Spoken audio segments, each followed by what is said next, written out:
Shalom shalom, nizera neza ko mugwe neza. Ndongera kandi ndabaha ikaze mu kiganiro kidasanzwe, kiganiro citwa Intahe Yacu. Kino ni kiganiro aho tumenya ukuri kukaduha kwidegemvya. Kwidegemvya kumaze kuza tukaronka intahe y'umwidegemvyo mu buzima bwacu. Mu mafinance yawe urashobora kuronka umwidegemvyo maze ukagira intahe y'amafinance. Mu magara yawe urashobora kuronka intahe y'umwidegemvyo maze amagara meza ukagira intahe y'amagara meza yo kugendana amagara meza. Rero kino kiganiro citwa Intahe Yacu, tuganira ico bita ijambo ry'Imana, umuco w'ijambo ry'Imana, maze uwo muco ukazana intahe, ukazana ukwidegemvya. Nkuko ijambo ry'Imana rivuga ngo muzomenya ukuri nako kuzobaha ukwidegemvya. Rero muri kino kibanza turiga ico bita ijambo ry'Imana maze rikazana umuco mu buzima bwacu. Ndongera kubaha ikaze muri kino kiganiro. Nkuko bisanzwe kino kiganiro twama dutangura dushimira Imana ibidasanzwe yakoze, hama tukaja twinjira mu kiganiro nyezina. Reka dusenge. Mwami, turagushimiye ugira neza. Yesu Kristo, turaguhimbaje ubuntu bwawe n'urukundo rwawe n'imbabazi zawe. Turagushimiye ko duhaye undi munsi, duhaye nakandi karyo ko kumenya ukuri kugira ngo ukuri kubake umwidegemvyo mu buzima bwacu. Turagushimiye ko uno munsi bidasanzwe biza gukoreka. Turagushimiye ko utumenyesha vyinshi, turagushimiye ko utwubaka, turagushimiye ko mu buzima bwacu tuza kuva mu zindi ngezo tuja ku zindi. Ni mwizina rya Yesu Kristo tubisanye twizera, amen. Ndonge kandi ndabaha ikaze mu kiganiro kidasanzwe, ikiganiro Intahe Yacu. Nkuko nari nabibabwiye, muri twatanguye session ivuga ngo turi intahe, aho tugira tuyage ku kintu ni giki twokora kugira ngo tugaragaze ubuzima bw'intahe aho tubaye. Mu bisanzwe twaravuze ku bantu batashoboye kuraba ikiganiro giheruka, twaravuze cyari cyo kuba intahe. Kuba intahe ni ukubaho ubuzima bw'ibitangaza ku buryo umuntu wese akubona aca shingira intahe bati vy'ukuri iki ni gicapo ca birashoboka.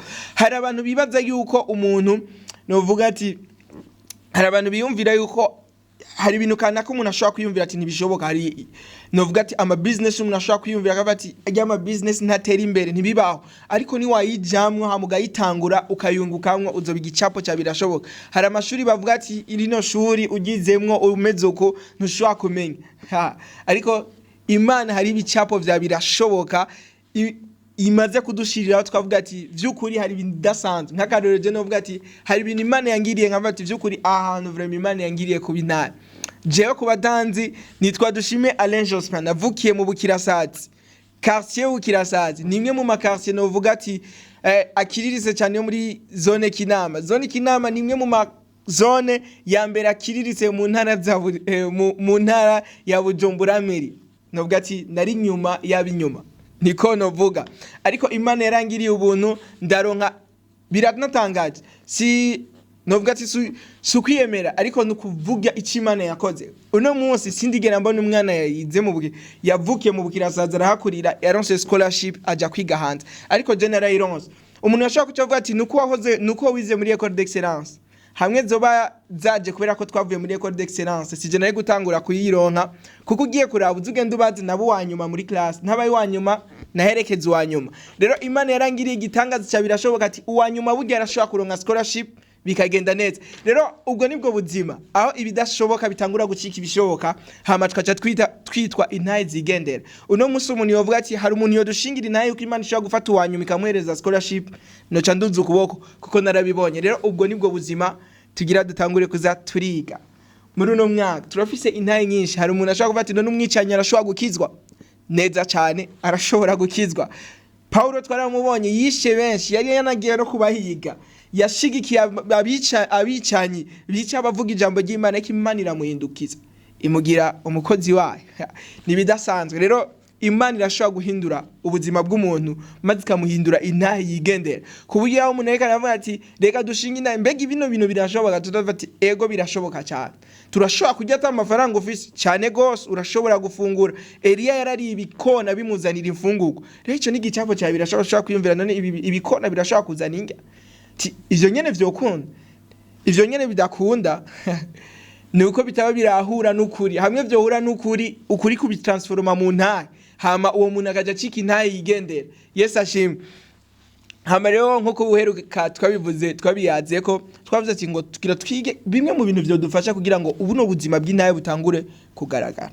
Rero no musi turaza kwiga kimwe muri ivyo, ico naco bakaba bacita kumenya Imana. Kumenya Imana no bati iyo umenya Imana ubucitsi intahe biba bihetse. Yesu ashimwe. Reka dusome muri Danieli igice cya 11. Danieli igice cya 11 ku murongo wa 32 haravuga ngo abakora ibibi byo kugwanya isezerano azobazimirisha akarimi keza.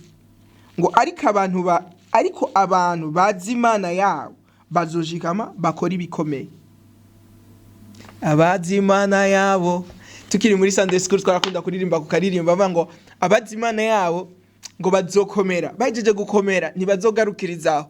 Si gukomera kugira ngo duterure ivyuma amadojeje gukomera ce twitwa abakozi baba. Oya. Ariko tuzokomera ce dukora ibikomeye. Niko ijambo ry'Imana rivuga. Yesu ashimwe. Rero kumenya Imana ubuzima. Novuga ati iyo umuntu amenya Imana abacitse, novuga ati abacitse naye kuko Bibiri bivuga ngo nta muntu azokora ibikomeye atamenya Imana. Biragusaba yuko umenya Imana kugira ngo utangure gukora ibikomeye mu buzima bwawe. Mugihe ubuzima bwawe novuga ati Imana ntizogukoresha ibirengeye uko yizi.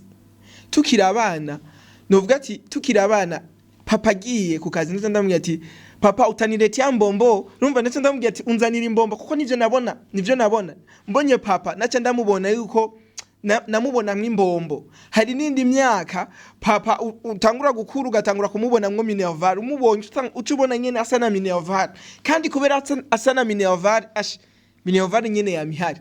Hamwe rero wotangura kumubona yuko hari ibindi bikomeye kera niyo baba novuga ati hariho izindi ngezo umuntu ugerako ukacitangura kumubona papa yarengeye yarevu ya minerval, ahubwo ukamubona papa ariko arakuvugira ijambo agusabira umugeni, kandi kuri urwo rugero nyene ugeza ko kumubona nigwa gukorerako. Rero kumenya Imana birafatanye n'urugezi zo gukorerako. Imana nizo gukorera ibintu birengeye kuyibona uko yizi. Biradusaba ko tumenya Imana yacu kugira ngo dukore ibikomeye. Yesu ashimwe. Haleluya. Imana biradusaba ko tuyimenya cyane. Biradusaba ko tumenya Imana ku ngezo gwaho novuga ati dutangura kuyibona mu bikomeye. Hari abantu bavati ego ndizera ko Imana irashobora gukora ibikomeye, mugabo Imana nishobora gutuma umuntu afite 38%. Amen. Cendazi hari umuntu yadushingiye intavuga yuko yamenye afite 38%. Na uri kuravyumvira 38% umuntu yomenye nakarorero umuntu yomenye. Reka ndabahereze testimony igaragara twese tuzi yuko umuntu afite 30 mbere na 30% ashaka kumenya. Umuntu aronse 60 desa muri concours national abafisa ngaye 30% aramenya akungurutswe. Rero Imana ishobora gukora ibirengeye cyane ivyo twiyumvira. Suko ivyo bintu bisanzwe umuntu ashaka cyo ati ibi bintu menga birasanzwe, ariko niko gusa Imana yarabigize intahe zirateba ziraba nyinshi termake umenga birasanzwe ko ntibisanzwe. Burya Imana iraduca intahe mu bintu bidasanzwe. Hari abantu batangiye kuri zero ukabaraba ubuzima bwawe ko ariko amafoto yabo yakera ukiyumvira ati none aba bantu vy'ukuri ibi bintu byarabaye. Rero bivana n'urugezo wizera ko Imana. Yesu ajimwe. Ntaco bifatanye naho wavuye, ntaco bifatanye n'umuryango uvamwe, ariko ni wamenye Imana ugatangura kubona Imana yuko vy'ukuri ino Mana genda imenye ndayizi yuko ari Imana itanga amagara meza, nta kibuza ayo magara meza uzoyaronka. Ko Bibiri bivuga ngo abazi Imana yabo bazokomera, bajeje gukomera bazokora ivy'ubutware. Rero muri no mwaka kugira ngo dutangure kugira ubuzima bwo kuba intahe birafatanye n'urugero tuzi ko Imana. Hamwe tutangura kumenya Imana ubundi buryo butandukanye nuko twari dusanzwe tuyizi, two kwisanga Imana iriki yakora ibintu binini bitandukanye n'ivyo twahora tubona ikora mu buzima bwacu. Biratangaje ukuntu papa agiye novuga ati umupapa agiye mu rugendo agarutse yitwararika. Dufate umupapa arashaka kuja muri Dubai ni igihugu novuga ati kirimo ibintu byinshi, mugabo aje bigatangaza ukuntu kandi yarafise ugasanga nk'umupapa yarafise ibintu bikwiye, amahera kwiye ashobora kugura icyo ashatse ku mwana wiwe. Agiye muri Dubai ho kuzana iPhone akazana ikijuwe cya iPhone akakizanira umwana, kubera ko atamuzaniye iPhone bivana n'urugezo umwana muziko. Umwana ntarizera se wiwe ku rugezo rwaho, ntaramenya se ku rugezo rwaho amwizera ko ashaka kumuzanira iPhone, amwizera ku rugero rw'ikijuwe cya iPhone, kandi papa we yagiye muri Dubai amuzanira ikijuwe cya iPhone kubera niko angana. Hamwe umwana rero yatangura gukura, sinibaza ko ari umuntu afite imyaka 18 se we yogenda muri Dubai afise ibikwiye byose kugira ngo amuzanire ikintu akaca amuzanira ikijuwe cya iPhone, ntibikunda. Bija bivana n'urugezo ugezako. Rero kumenya Imana bizotuma Imana igukoresha ibidasanzwe, izoguca intahe, izofata ubuzima bwawe ibutransforme mu cyo bita intahe ziri terrible zitandukanye. Yesu ashimwe. None gute twomenya Imana? Imana bayimenyera hari ishuri bayigamo ego cyane. Nta umuntu ntushobora kumumenya mutagendana. Umuntu uri kuramuraba urashaka kuvuga ati ujya muntu aratekereza, amwe wotangura ugacika ukaba umugenzi wiwe byo gutangaza ubuzima ari karaba mu ati uyu yari wa muntu, kubera ko ntimwahora mugendana ariko ubu muragendana. Rero umuntu kugira umumenye cyane bigusaba kugendana nawe. Kugira ugendane n'umuntu bigusaba ko uheba umwanya wawe ukemera gufata umwanya ukemera kuzuragendana nawe. Yesu ashimwe. Rero kugira tumenye Imana biradusaba ko twongereza umwanya tuyaga naye mu gusenga. Abana b'Imana ntidusenga kubera ko tuvyumva. Oya, ushobora kuvuga ati je iyo niyumvise gusenga murasenga n'amasaha 2, ariko iyo ntavyumvisemo sinsenga. Oya, ntidusenga kubera ko tuvyumva, ariko turasenga kubera ko dutegerezwa gusenga, ko turakeneye kumenya Imana. Rero kwako dukeneye kumenya Imana turategerezwa kuyaga nayo, turategerezwa gusoma ijambo ry'Imana. Uheruka gusoma Bibiliya yawe ryari? Hari igihe uvyuka dimanche ukatufata Bibiliya ukacikunguta, ariko sibwo buzima bw'abana b'Imana. Ubuzima bwa buri mu ijambo. Utamenya ijambo uri mu mwiza nyene. Ko abantu b'Imana ntibishwe na malaria, ntibishwe na corona, ntibishwe na sida, ntibishwe n'ubukene, bishwe no kutamenya niko ijambo ry'Imana rivuga.